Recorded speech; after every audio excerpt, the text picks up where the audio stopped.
de iniciar y presentar a nuestro intérprete y nuestra ponente del día de hoy, me permito informar que hoy, 10 de junio, es el Día Nacional de la Lengua de Señas Mexicana. Felicitamos a todos los intérpretes que han estado con nosotros y todos los que forman parte de esta bonita labor que realizan. El 10 de junio del 2005 fue reconocida oficialmente como una lengua nacional y forma parte del patrimonio lingüístico con que cuenta la nación mexicana. Felicidades a todos ustedes. Ahora sí me permito dar la bienvenida y agradecer a la maestra Maya Azucena Machiche Ábalos, intérprete de lengua de señas mexicanas, quien nos acompañará durante la sesión de hoy y me permitiré leer algo de su currículum. Ella cuenta con la licenciatura en lingüística y es egresada de la Universidad de Sonora. Es maestra de apoyo de USAER 5238 y cuenta con más de 15 años de experiencia en el servicio. Bienvenida, maestra, y felicidades. Ahora me permito presentar a nuestra ponente del día de hoy. Ella es la doctora Isabel Medina Lemus, médico cirujano y partero por la Universidad Michoacana de San Nicolás de Hidalgo, en Morelia, Michoacán. Cuenta con la especialidad en psiquiatría por la Universidad Autónoma de San Luis Potosí. Tiene múltiples diplomados y cursos relacionados con neurociencias, investigación, adicciones, psicopatología de la niñez y la adolescencia, así como psicofarmacología de los principales trastornos de neurodesarrollo. Ha fungido como ponente, conferencista y tallerista a nivel local y nacional sobre salud mental infantil a profesionales de la salud y educación. Es experta en la capacitación y difusión de la Guía de Trastornos Mentales MHGAP a profesionales de la salud. Participa en la elaboración y supervisión de programas y proyectos de titulación y rotación de médicos de pregrado y posgrado de temas de salud mental infantil. Y actualmente se encuentra adscrita al área médica del Centro Infantil para el Desarrollo Neuroconductual, CIDEN, aquí en Hermosillo, Sonora. Bienvenida, doctora. Bueno, buenos días. Gusto estar aquí. Me voy a retirar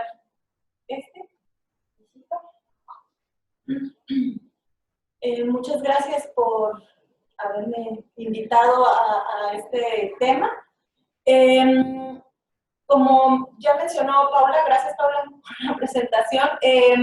Sí me toca trabajar mucho con niños y adolescentes ahí en CIDEN, entonces eso ha permitido que yo tenga algo de experiencia que me gustaría compartirles en estos momentos. El tema que yo les voy a compartir se llama la salud mental y emocional en niños, niñas, niños y adolescentes. Sin embargo, mi primer diapositiva, como ustedes pueden observar, tiene que ver con el impacto de esta pandemia en la población. No vamos a empezar hablando solo de los niños o de los adolescentes. ¿Por qué empiezo hablando del impacto de la pandemia en la población? Porque esta situación, como ya nos platicaba la maestra en la introducción, que hizo, es algo para lo que no estábamos preparados, es algo que no esperábamos que sucediera, es algo que ha rebasado todas nuestras expectativas y evidentemente no solo a ciertos grupos vulnerables, a todas las personas nos está afectando o nos ha afectado de manera distinta, evidentemente.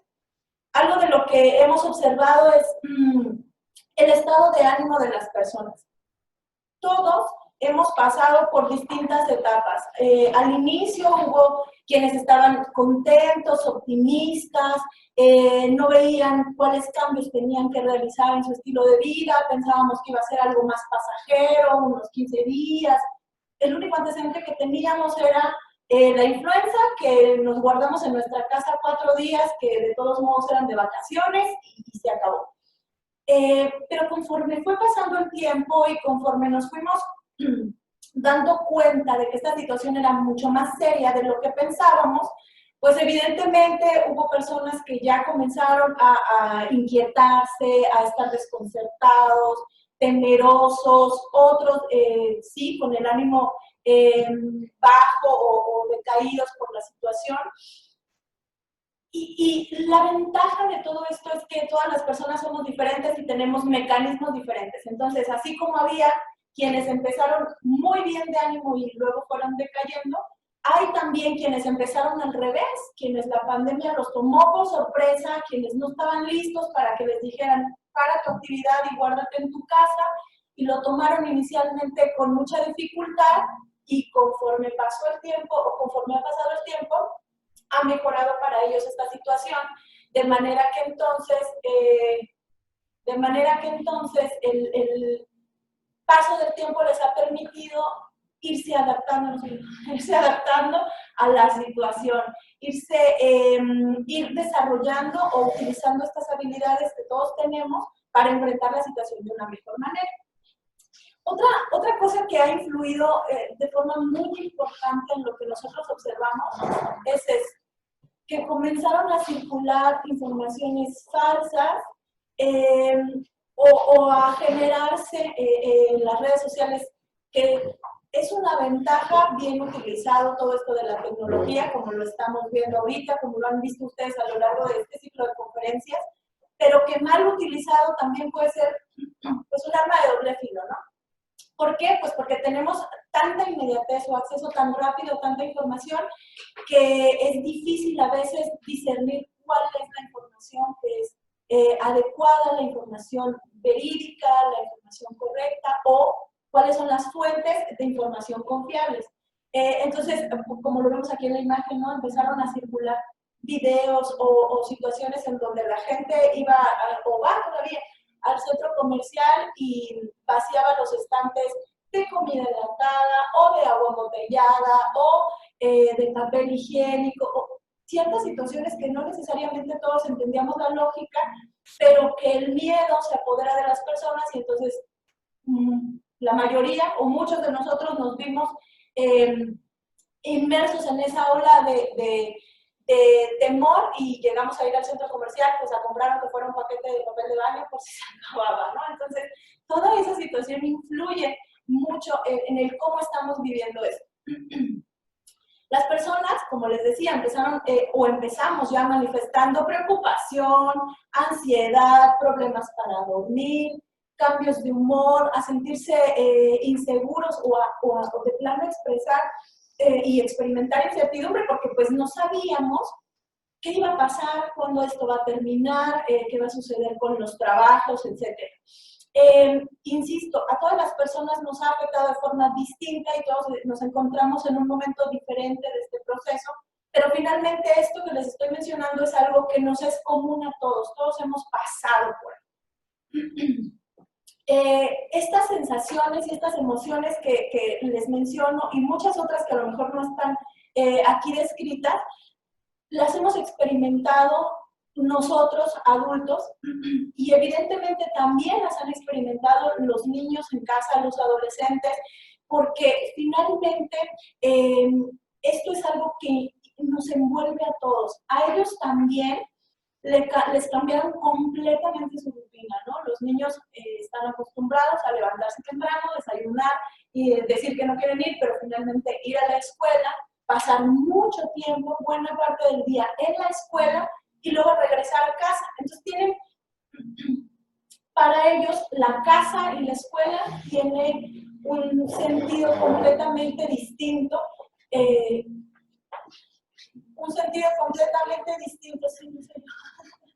de para qué es la casa y para qué es la escuela. Entonces, la escuela es a donde van a trabajar, a ver a sus amigos, a estudiar, en donde tienen que pasar determinado tiempo dentro del aula, sentados, pero que tienen periodos de diversión y de descanso. Y la casa no es eso, la casa es a donde ven la televisión, en donde duermen, en donde descansan, en donde hacen sus deberes y sus tareas, es verdad, pero tiene otro significado para ellos estar en casa. Y ahora pues se han tenido que adaptar a que ese mismo lugar en donde ellos se divierten y juegan y tienen los videojuegos, es el mismo lugar en donde tienen que estar tomando clases, es el mismo lugar en donde tienen que hacer las tareas, es el mismo lugar en donde tienen que cumplir con sus deberes académicos, entonces también ha sido complicado para ellos adaptarse a esta rutina nueva. Curiosamente, me ha tocado ver en medio de toda esta situación papás que están muy sorprendidos por la manera en la que los hijos han entendido toda esta situación. Evidentemente no estamos hablando de la generalidad, ¿no? Pero muchos de los papás están sorprendidos porque los hijos lo han tomado muy bien, a diferencia de lo que esperarían, por ejemplo, lo que sucede en las vacaciones, ¿no? Ya los hijos están insoportables, que ya quieren que se reinicie el ciclo escolar. En esta ocasión los ven como más pacientes. Eso es importante porque depende mucho de cómo se está manejando y de cómo se está viviendo en casa esta situación.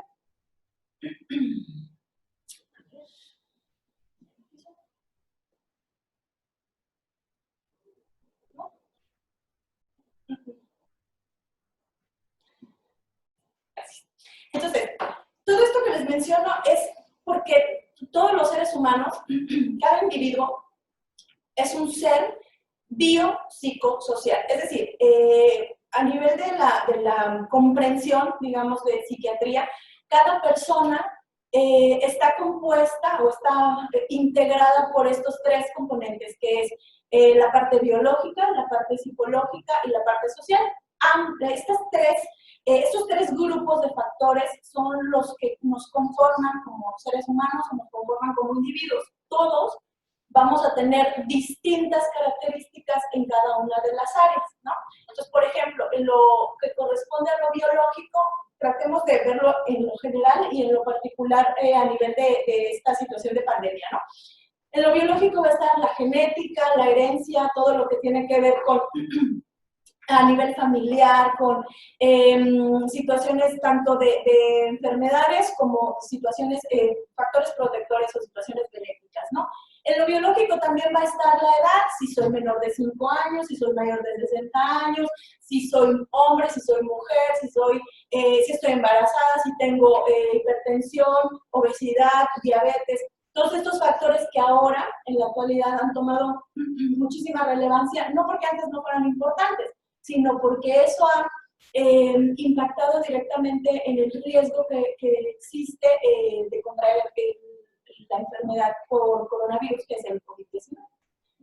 Dentro de los psicológicos, para todos, está la crianza y como sabemos, pues todos hemos tenido una crianza completamente diferente. Aún en la misma familia, aún los hermanos que tienen a los mismos papás y que tienen las mismas formas o estrategias de crianza, han tenido una crianza distinta cada uno de ellos y eso va modificada por la vivencia de cada uno, ¿no? Los rasgos o las características de personalidad que va a tener cada quien, los niños, en casa, por ejemplo, los hijos, aunque sean hijos de los mismos papás, aunque sean hermanos, vivan en la misma casa y tengan la misma situación de entorno social y familiar, van a tener características muy particulares que los definen como individuos. Y otra característica importante son las habilidades de afrontamiento. Estas habilidades también son muy particulares de cada individuo y se van a desarrollar a partir de las vivencias que uno tiene, de las experiencias que uno tiene, pero súper importante también de los ejemplos que uno tiene. Decía un maestro cuando yo estaba haciendo la especialidad que había muchos pacientes que llegaban al consultorio a decir que tenían miedo a las arañas, pero no sabían explicar de dónde había surgido su miedo a las arañas, y resulta que, indagando en las consultas, el problema es que la mamá, cada que veía una araña, se paraba de pestañas y brincaba hasta la lámpara, y entonces el hijo aprendió ese miedo a las arañas. No es algo que él experimentó, no es una situación que él vivenció, sino es un aprendizaje. Entonces, estas habilidades de afrontamiento también se aprenden. Si en mi casa se habla de las emociones, si en mi casa se validan las emociones, si en mi casa se permite que alguien exprese lo que está sintiendo, ya sea enojo, tristeza, la emoción que sea, esas habilidades que yo voy a desarrollar van a estar motivadas por eso que yo estoy viendo en mi casa o en mis ejemplos cercanos y ahí es en donde viene lo social. La familia, por principio de cuentas, porque es nuestro círculo o nuestra red más cercana, los amigos y en el caso de niños y adolescentes principalmente, pues el entorno escolar, como sabemos, porque es después de la casa en donde más tiempo pasa, en donde más interacción tienen, en donde más habilidades desarrollan además de la casa, como las de socialización, las de resolución de problemas, etcétera, ¿no? Entonces, por eso es importante, porque todo esto va a influir en quiénes somos. Perdón. Okay. Entonces, entendiendo que todos los seres humanos tenemos estos tres componentes y que van a ser distintos para todos los seres humanos, en el caso específicamente de las niñas, los niños y los adolescentes, la salud mental y la salud emocional va a estar directamente influida por el entorno familiar y por el entorno escolar. ¿Por qué? Porque lo biológico, ya eso no lo podemos modificar. O sea, un niño que está en preescolar, en edad escolar, que está en la secundaria, eso no lo podemos modificar. Esa es la etapa del desarrollo en la que se encuentra, eso es lo que le está tocando vivir, ese es el momento en el que nosotros lo estamos observando. Entonces, lo biológico, digamos que no lo movemos, no lo podemos modificar, pero lo que tiene que ver con lo psicológico y lo que tiene que ver con lo social, ahí incidimos directamente en las personas que estamos cerca o que convivimos con niños y adolescentes, porque ellos están en ese proceso apenas de estructurar su personalidad, de definir si van a ser estos niños inhibidos, cohibidos, temerosos, preocupones, o si van a ser estos niños extrovertidos, estos niños que no les da miedo nada, estos niños que le entran a todo. Depende mucho de la influencia que tengan en su familia y en la escuela, qué clase de características de personalidad se desarrollan en ellos. Entonces, está directamente influida y eso lo tenemos que tener presente porque podemos incidir de manera positiva, pero también muchas veces, obviamente sin intención, de manera negativa, ¿no? Con nuestras reacciones o con nuestras intervenciones. Cada niño, y bueno, no nada más los niños y las niñas o los adolescentes, todos los seres humanos, pero en este caso enfocándonos en esta población, cada uno va a vivir o vive una realidad diferente. Ahorita lo mencionaba la maestra a un inicio. El hecho de que estemos escuchando en las noticias que nos tenemos que quedar en nuestra casa y que no debemos de salir y que debemos de lavarnos las manos, es algo que entendemos lejano cuando solo nos dicen esto está en China, esto está pasando en Europa, esto está pasando en otros países. Pero cuando estamos viendo que ya es algo que está sucediendo aquí, que ya es algo que está pasando en el estado, que está pasando en la ciudad, que está pasando en la colonia, es decir, entre más cercano lo vivimos, más conscientes somos de la situación, pero también eso puede generar más emociones o descontrolar más emociones, sobre todo las preocupaciones. En esto de la contingencia, cada uno vive una realidad diferente porque hay desde quienes lo han visto y lo disfrutan como una oportunidad de estar en familia, y nosotros lo vemos en las redes sociales, ¿no? Los artistas, los cantantes, los actores, que están en sus casotas, en la playa, con alberca y todo eso, muy padre, disfrutando el tiempo en familia. Cosa que está bien, porque a lo mejor ellos trabajan mucho y no tienen tiempo para disfrutar eso, pero no es la realidad de todos, no solo de los mexicanos, no es la realidad de la población general, ¿no? Entonces, hay quienes lo están viviendo como un descanso, como vacaciones, pero también, triste y desafortunadamente, hay muchas familias, y esto sí sabemos que a nivel del país es un problema grave, hay aumento en la violencia intrafamiliar. Muchas familias en su vida cotidiana padecen de esta situación y el hecho de estar encerrados, pues eso ha aumentado los índices de violencia doméstica. También aumento en problemas económicos, ¿no?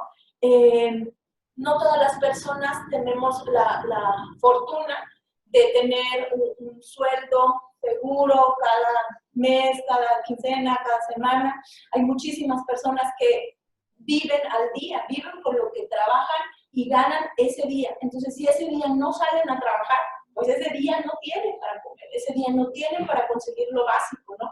Entonces, imagínense, ya lo escuchábamos, llevamos más de 2 cuarentenas en esto de la contingencia, entonces es complicadísimo, porque no nada más es que, ok, esta persona está saliendo a trabajar con todas las precauciones, no hay la misma cantidad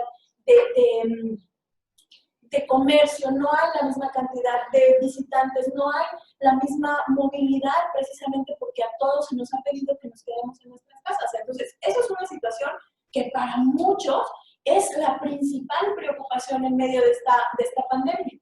Para otros, la principal es la preocupación por la salud personal y la salud de otros, ¿no? Evidentemente, si yo sé que tengo algún factor de riesgo, o si sé que las personas a mi alrededor lo tienen, voy a estar preocupada, o mi principal ocupación o mi principal temor va a ser ese. Si hay familiares vulnerables o con enfermedad confirmada, y nuevamente, como nos platicaba la maestra, pues lo más desafortunado, ¿no? Las muertes, que no podemos hacer de cuenta que no existen, sí está pasando. Hay muchísimas personas que desafortunadamente están pasando por situaciones de esta naturaleza. Entonces, el hecho de que yo en mi casa esté tranquila, que no tenga que preocuparme porque tengo un trabajo y que en mi trabajo están tomando las precauciones, que no tenga factores de riesgo, qué bueno, eso me permite enfocarme en otras cosas. Eso no significa que mis preocupaciones sean menos válidas o menores a las de otra persona que sí tenga factores de riesgo, o que tenga familiares vulnerables, o que tenga algún familiar con la enfermedad confirmada, o que haya perdido algún familiar. Todas las preocupaciones, todas las emociones, todos los miedos o las situaciones que podemos experimentar cada quien desde su realidad son válidas. Esa es la parte más importante, que alguien la esté pasando más mal que yo no invalida lo que yo estoy viviendo. Y al revés, ¿no? Que yo no le esté pasando tan mal no invalida lo que los demás están viviendo, que puede ser un sufrimiento mal. Entonces, la pandemia es un ejemplo nada más, pero cualquier cosa, como les mencionaba, como seres biopsicosociales, todo lo que sucede a nuestro alrededor nos influye, lo que sea que pase. O sea, si hay un buen día, si hay un mal día, si llueve, si se inunda, si hace frío, si hace mucho calor, lo que sea que sucede a nuestro alrededor nos impacta directamente. Esta pandemia, como un evento externo, pues también puede impactar en las emociones y en las conductas de las personas de muchísimas formas. Inimaginable la cantidad de manifestaciones que podemos observar.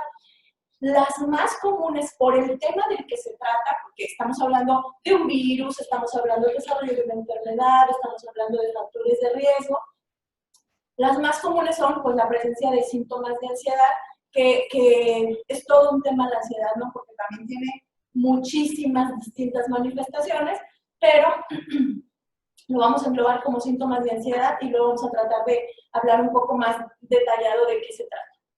Cambios de ánimo, desde nada más cambios en el humor, como tener días en los que estoy muy aburrida o no me dan ganas de hacer mis actividades que establecí para mi rutina, hasta estar irritable, no querer que nadie me hable, estar muy apartada, callada, o después tener otros días en donde quiero hacer de todo, en donde tengo todo el ánimo, en donde ya estoy lista para salir a vivir la vida en la nueva normalidad.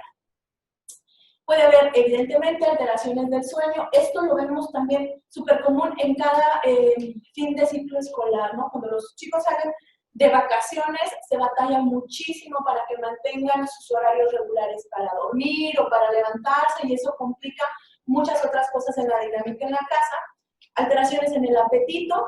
Y esta parte es súper, súper, súper importante, porque también un factor externo puede exacerbar síntomas que ya estaban presentes. Es decir, si yo ya tengo, hablando por ejemplo de un niño o de un adolescente, si yo ya tengo datos de inatención o de hiperactividad o de impulsividad, es decir, yo ya tengo un cuadro ahí conductual desde antes y luego llega toda esta situación, mi forma de responder puede ser con el aumento en la intensidad de esas manifestaciones. Es decir, si mi inatención no me daba tantos problemas, lograba yo ahí más o menos sacar las cosas adelante. Ahorita no me puedo concentrar ni en lo que me están diciendo, no sé qué día es, no puedo terminar la tarea. Empieza a impactar de manera importante. Esto en cualquier situación. Ansiedad, depresión, alteraciones del sueño, problemas de la conducta alimentaria, o sea, cualquier cosa que ya estuviera presente se puede intensificar.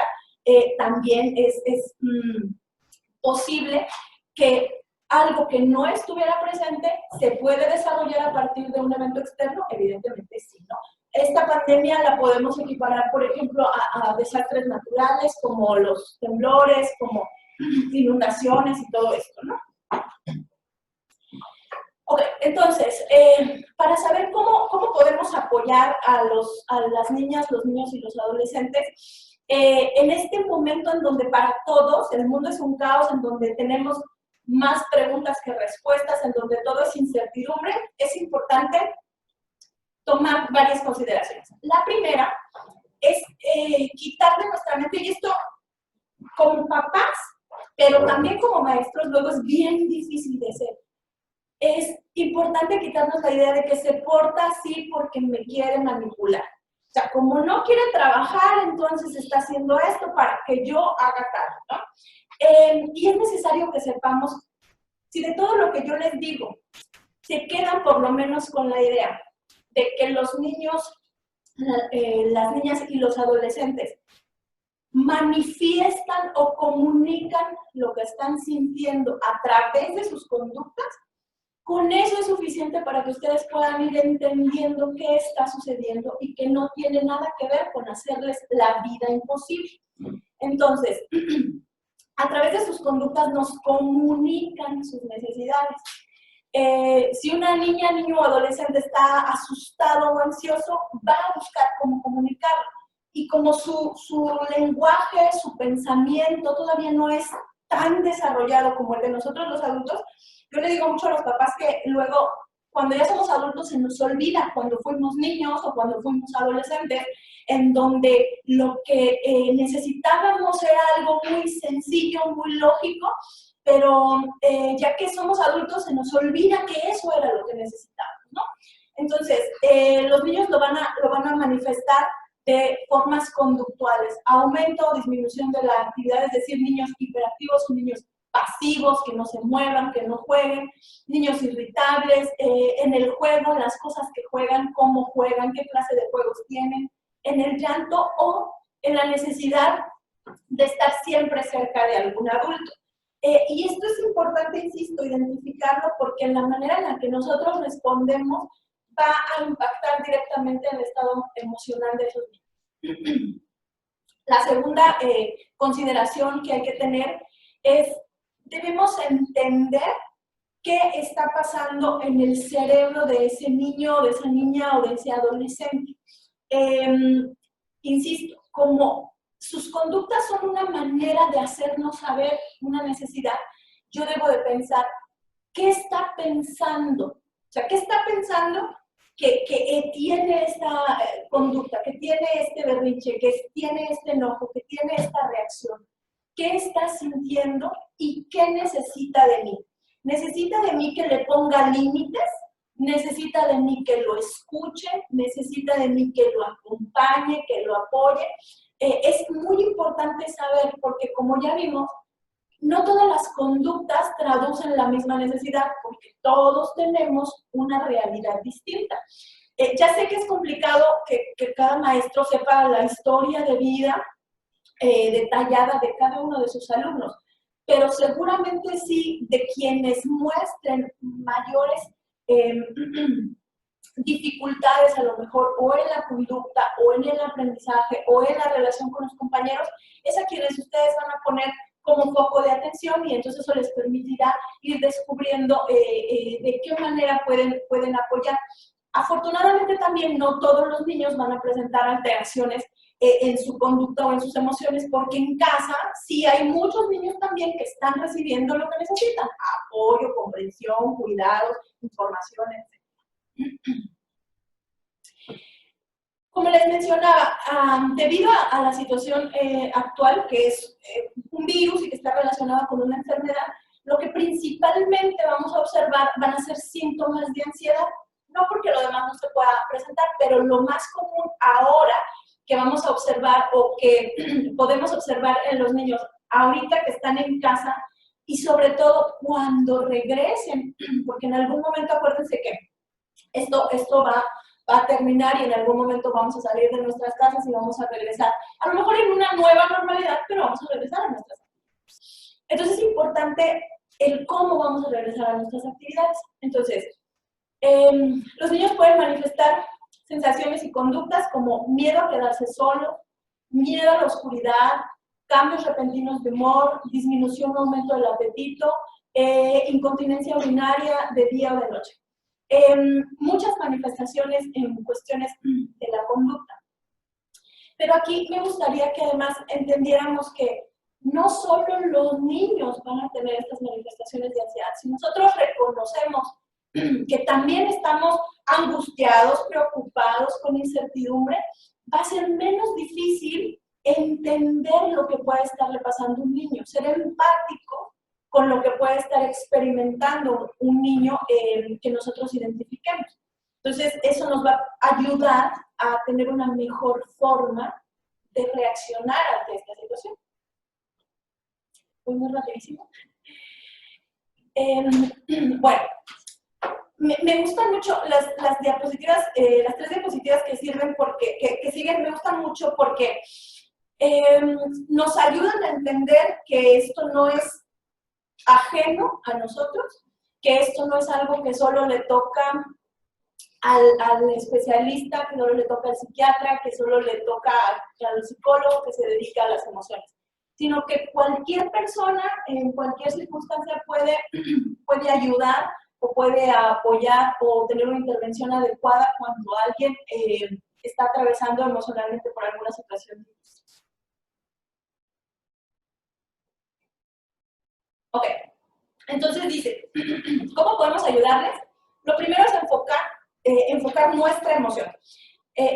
Entonces les decía, primero yo tengo que saber que yo también estoy preocupada, que yo también tengo incertidumbre, que yo también tengo dudas, que a lo mejor yo también tengo ideas equivocadas sobre cómo se transmite este virus, cómo se contagia uno de esta enfermedad. Y que entonces tuve una mamá que me platicó, y voy a compartir esto porque ella me lo decía, muy angustiada porque sabía que no estaba en lo correcto, pero no lo podía dejar de hacer. Entonces sus hijos estaban muy preocupados por la noche, tenía que pasar una hora explicándoles cómo era esto de la pandemia, qué iba a pasar, que estábamos seguros, que no era como si hubiera una revolución zombie, etc. Sin embargo, cada vez que ella iba al súper a surtir su lista de necesidades para la casa, salía armada, ¿no? O sea, ella se ponía todo lo necesario para ir a una revolución zombie, básicamente. Entonces, pues evidentemente mis miedos, mis angustias las estoy transmitiendo a los niños en la casa. Yo no les puedo decir a los niños, no pasa nada, no te preocupes, pero estar vestida para una revolución zombie o actuar como si cada vez que voy a salir al súper me estoy jugando la vida. Porque sí hay que ser precavidos, sí hay que ser cuidadosos, pero también es verdad que no podemos estar viviendo con este gran miedo. O sea, el virus no es el fin del mundo. Es un virus como muchos otros y con cuidados, con precauciones y entendiendo la transmisión, nosotros podemos estar seguros. Pero si yo no sé eso, evidentemente no voy a poder transmitir esa tranquilidad y esa idea a los más pequeños en casa, ¿no? Entonces es importante que yo sepa qué está pasando conmigo. ¿Por qué?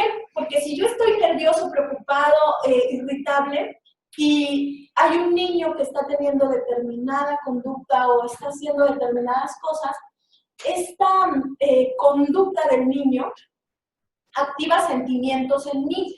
Yo me siento frustrado, yo me siento mal maestro, yo me siento mal mamá, mal papá, pero no me fijo en eso. Entonces reacciono de manera exagerada a lo que está sucediendo con el niño, pero porque en realidad es lo que está despertando en él. Entonces, si yo estoy con angustia y miedo y mi hijo me dice que está llorando porque no se quiere despegar de mí, porque está muy preocupado por el virus, yo voy a reaccionar de manera inadecuada a ese miedo que él tiene, pero no porque esté reaccionando a su miedo, sino al mío.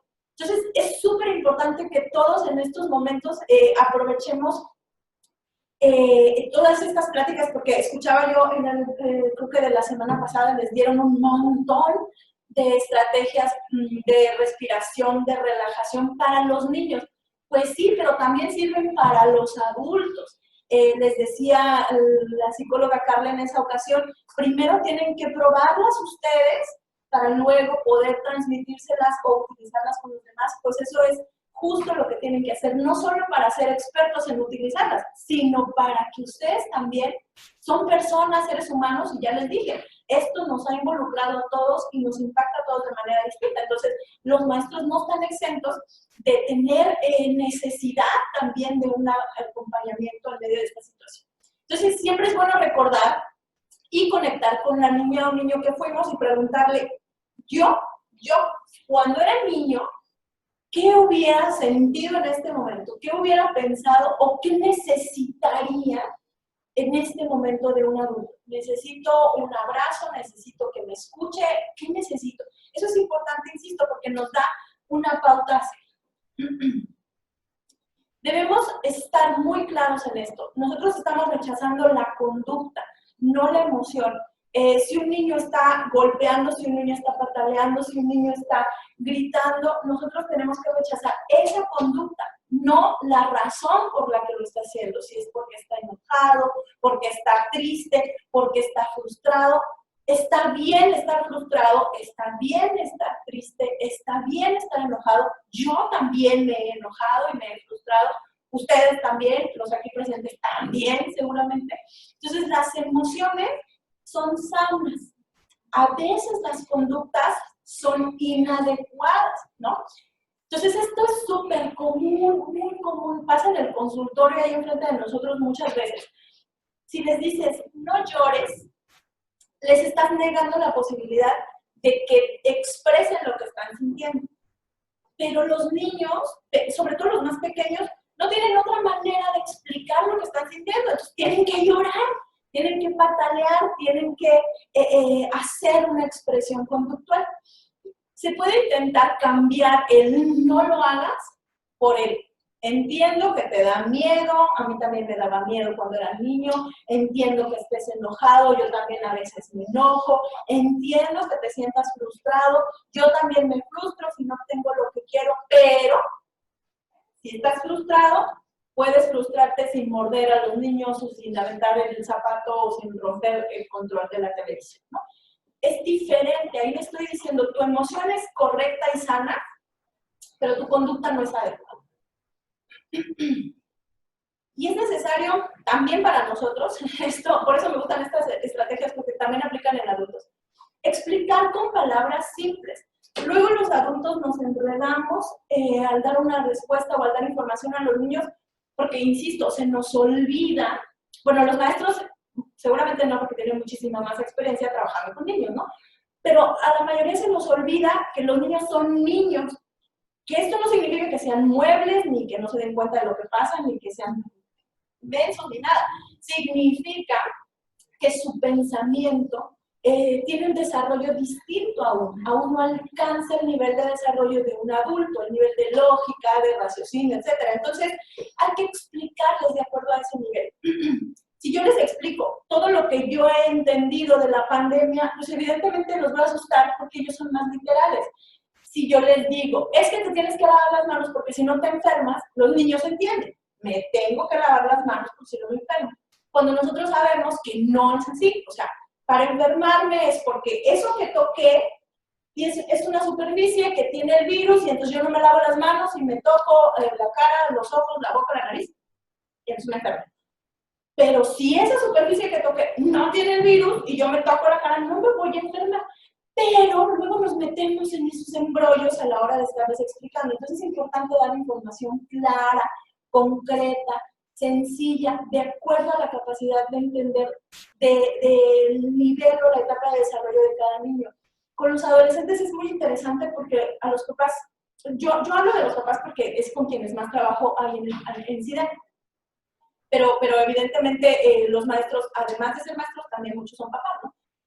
Hay mucha dificultad para hacer la transición entre sus hijos niños y sus hijos adolescentes, como que siguen queriendo comunicarse con ellos como cuando son niños, como que siguen queriendo que les entiendan las cosas como cuando son niños, y los adolescentes ya tienen un pensamiento crítico, los adolescentes cuestionan todo lo que les decimos, entonces tenemos que aprender a hacer esa transición, y a un adolescente sí tenemos que darle una explicación del porqué de las cosas, porque nos la va a demandar. No debemos sentirnos frustrados, ni cuestionados, ni agredidos por los adolescentes cuando nos preguntan o cuando nos demandan saber el porqué de las cosas, porque están en esa etapa de desarrollo. Entonces es importante entender que así va a reaccionar un adolescente y darle la información, no nada más ahorita en cuestiones de la pandemia, ¿no? Pero darles la información que ellos requieran, que ellos puedan manejar para la etapa de desarrollo en la que se encuentran. Y esto es súper importante, no nada más para las niñas, los niños y los adolescentes, para todos. Hay que evitar exponernos a noticias y medios de comunicación, y esto de manera constante, ¿no? En donde están todo el tiempo dando las cifras de los infectados, los muertos, los contagios, la economía. Sí hay que estar informados en fuentes confiables, ver la página de la Secretaría de Salud, o sea, las fuentes oficiales, pero no a cada rato, no todos los comerciales, no todos los noticieros. Hay personas que están cambiando de canal en canal en canal, siguiendo todos los noticieros para ver exactamente la misma información, y eso genera un montón de cosas en nuestro cerebro, es un estrés constante. Entonces es importante estar informados, porque la información es poder. Y si yo tengo información, sé que es una enfermedad de tal naturaleza y qué cosas puedo hacer para cuidarme.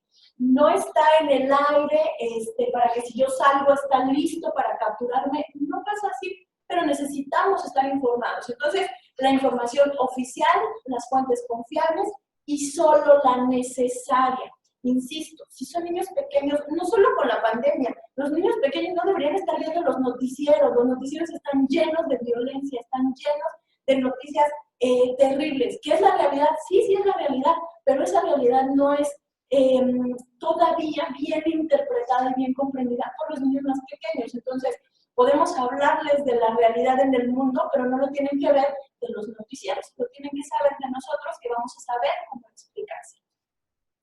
Entonces, insisto, esto de cuidar la salud mental y emocional de los más pequeños en las casas es importante, pero la mejor fórmula para realizarlo es poner atención en nuestra propia salud mental y nuestra propia salud emocional, porque eso nos va a permitir estar bien, pero además poder ser empáticos, poder comprender lo que le está pasando al otro o lo que puede ser que le esté pasando al otro.